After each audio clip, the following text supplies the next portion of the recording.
की बेहद मांग पर बाबा हम पारसनाथ बागी एवं साथी एक गीत प्रस्तुत कर रहे हैं।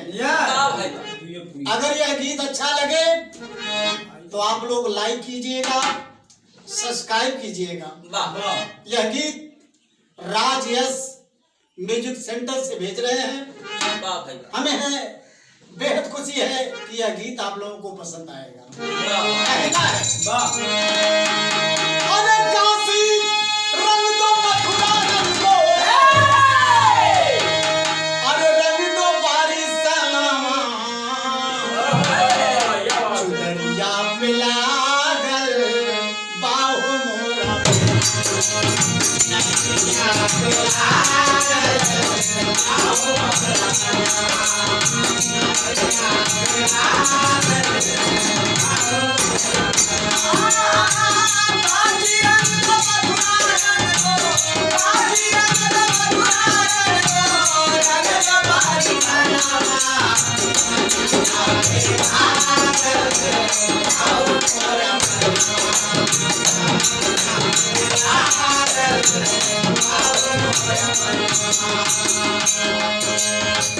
रंग दो चूनर मेरी रंगी भैया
अंतिम लाइन में